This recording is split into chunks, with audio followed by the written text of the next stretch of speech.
నమస్కారం. రాజకీయ నాయకులు మాట్లాడేటప్పుడు ఆలోచించి మాట్లాడితే విలువ ఉంటుంది.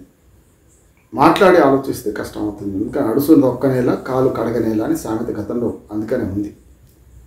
తెలంగాణలో ఎమ్మెల్సీ, తెలంగాణ మాజీ ముఖ్యమంత్రి కేసీఆర్ గారి కూతురు కల్వకుంట్ల కవిత పవన్ కళ్యాణ్ గురించి ఒక జాతీయ మీడియా సంస్థ ఇంటర్వ్యూ ఇస్తూ నోరు జారింది అని అనుకుంటున్నాను నేనైతే. ఎందుకంటే Pawan Kalyan, Andhra Pradesh deputy chief minister Pawan Kalyan మీద ఒక రకంగా నోరు జారింది. ప్రశ్నగా ఏదైనా కావచ్చు, నేను దాని మీద కామెంట్ చేయనంటే అయిపోయేది. కానీ నాట్ సీరియస్ పాలిటీషియన్ అని చెప్పి ఆయనను, దాంతోపాటు దురదృష్టవశాత్తు ఆయన సీఎం అయ్యారు, అన్ఫార్చునేట్లీ అన్నది సీఎం అయ్యారు, డిప్యూటీ సీఎం అయ్యారని చెప్పి. అంటే సీరియస్ పాలిటీషియన్ అంటే ఏం చేయాలి అనే ప్రశ్న వస్తుంది. ఆమె స్థాయి తక్కువ ఎక్కువ, జనసేన బీఆర్ఎస్ నాయకుల మధ్య ఇప్పుడు పెద్ద ఎత్తున యుద్ధం జరుగుతుంది, మాటల యుద్ధం. కవిత గురించి అవాకులు చవాకులేమో జనసేన వాళ్ళు వెళ్తున్నారు. ఇటు జనసేన మీద ఇటు పక్కన మరి డిఫెన్స్ చేసుకోవాలి కదా, డిఫెన్స్లో బీఆర్ఎస్ నాయకులు కూడా అప్పుడప్పుడు నోరు జారుతున్నారు పవన్ కళ్యాణ్ గురించి. కొందరు వైజ్ మెన్ కూడా మాట్లాడుతున్నారు బీఆర్ఎస్ నాయకులు. కానీ జనసేన నాయకులు మాత్రం చాలా పెట్టేగిపోయి కవిత సరిపోతుందా, అసలు కవితకున్న అర్హత ఏమిటి అని కొందరు అనలిస్టులు కూడా కవిత మా ఆఫ్టర్ ఆల్ ఎమ్మెల్సీ అని మాట్లాడిన సందర్భాన్ని నాకు తప్పు అంటున్నాను. ఎందుకంటే ఎవరైనా సరే ఎవరి గురించి అయినా ప్రజాస్వామ్యయుతంగా కామెంట్ చేయడం తప్పు కాదు. ఎవరెవరి ప్రైవేటు బతుకు వారి సొంతం. పబ్లిక్లో నిలబడితే ఏమైనా అంటాం, Tom Tom Tom Tom Tom Tom అన్నారు శ్రీశ్రీ మహాకవి. మరి అటువంటిప్పుడు కవిత స్థాయి ఏమిటి అని నిర్ణయించాల్సిన అవసరం లేదు. ఆ లెక్కన పవన్ కళ్యాణ్ కంటే కవిత సీనియర్ పొలిటీషియనే. ఎమ్మెల్సీ ఉన్నదా, డిప్యూటీ చీఫ్ మినిస్టర్ ఆయన ఉన్నాడు కనుక ఆ స్థాయిల భేదమా అని పక్కన పెట్టి మనము ఎనలిస్ట్గానో లేకుంటే సామాన్య పౌరుడుగానో మనం భారతదేశ ప్రధానమంత్రి కాదు, అమెరికా అధ్యక్షుడి మీద కామెంట్ చేస్తున్నాం, మాట్లాడుతున్నాం. వ్యక్తిగతంగా మాట్లాడదు, వ్యక్తిత్వ హననం చేయదు తప్ప రాజకీయంగా రాజకీయ విధానాల మీద ఎవరు మాట్లాడినా ఎవరి స్థాయి ఎవరు నిర్ణయించడానికి అవసరం లేదు. అందుకని కొందరు అనలిస్టులు ఈ పేరు మీద ఆమెను ఇది ఆఫ్టర్ ఆల్ ఎమ్మెల్సీ డిప్యూటీ సీఎంని విమర్శిస్తారా అనే మాటలు మాట్లాడుతున్నారు. అది అస్సలు సరైనది కాదంటున్నాను నేను. వాళ్ళ విజ్ఞతకి వదిలిపెట్టినా కూడా ఇట్లాంటి కామెంట్స్ వస్తున్నాయి. ఈ జనసేన నాయకులు అయితే పూర్తిగా మా కల్వకుంట్ల కవితను పూర్తిగా బజార్కి ఏడుస్తున్నారు. అంటే ఈమె ఆ మాటలు అనకపోయేది ఉండే అనొద్దు కూడా అంటున్నారు. సీరియస్ పాలిటీషియన్ అంటే మరి డిక్కర్ స్కామ్ చేయాలన్నా, లేకుంటే పూర్తిగా రాజకీయాల మీద బతకాలా, ఇవన్నీ ప్రశ్నలు వస్తున్నాయి. ఆమె ఒక్క మాట అంటే 10 మాటలు వస్తాయి కదా. ఇప్పుడు తమలపాకుతో నువ్వు ఇట్లా అంటే తలుపు చెక్కతో నేను ఇట్లా అంటాను, 2 వస్తాయి అంటున్నాను. కవిత కామెంట్ చేయాల్సిన అవసరం లేకుండే చేశారు, ఇది తప్పు. కానీ ఆమె స్థాయిని నిర్ణయించి ఆమె ఆఫ్టర్ ఆల్ ఎమ్మెల్సీ అనేది అంతే తప్పే. కానీ ఆమె మాట జారింది, వెనక్కి తీసుకునే అవకాశం అనేది లేదు. తీసుకున్నా కూడా అది కృతజ్ఞంగా ఉంటుంది తప్ప ఇంకోటి ఏం లేదు. కానీ ఇప్పుడు ఏమొస్తుంది అంటే ఇద్దరి మధ్యన ఈమె మాట దూరింది. ఇప్పుడు పవన్ కళ్యాణ్ సమాధానం ఇస్తలేడు దానికి. కానీ జనసేన అనునాయులు కార్యకర్తలు, ముఖ్యంగా తెలంగాణలో ఉన్న జనసేన కార్యకర్తలు బాహాటంగా ఈ మొత్తం బీఆర్ఎస్ను టీఆర్ఎస్ను ముఖ్యమంత్రిని మాజీ ముఖ్యమంత్రిని కేటీఆర్ను కల్వకుంట్ల కవితను అందరినీ విమర్శిస్తున్నారు. నేనేమంటున్నానంటే ఈ విషయంలో కవిత అర్హత ప్రశ్నించాల్సిన అవసరం లేదు, కానీ కవిత మాటలను విమర్శించవచ్చు తప్పు. ఇది సీరియస్ పొలిటీషియన్ కాదు అనడం.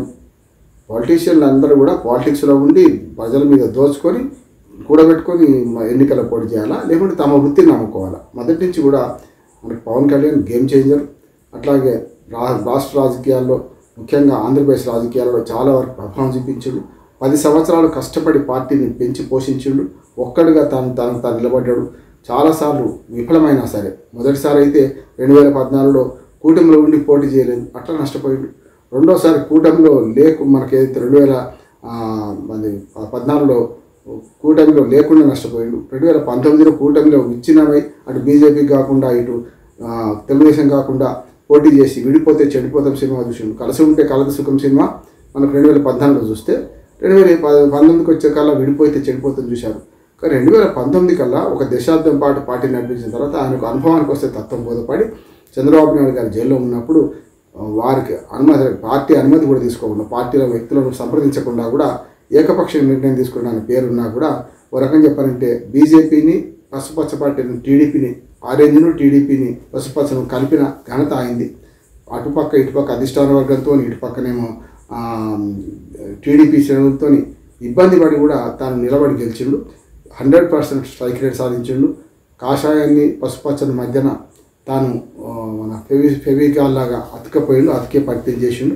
చివరికి 100% స్ట్రైక్ రేట్తో ఇవాళ కూటమి అధికారంలో తీసుకురావడం ప్రధాన పాత్ర వహించాడు.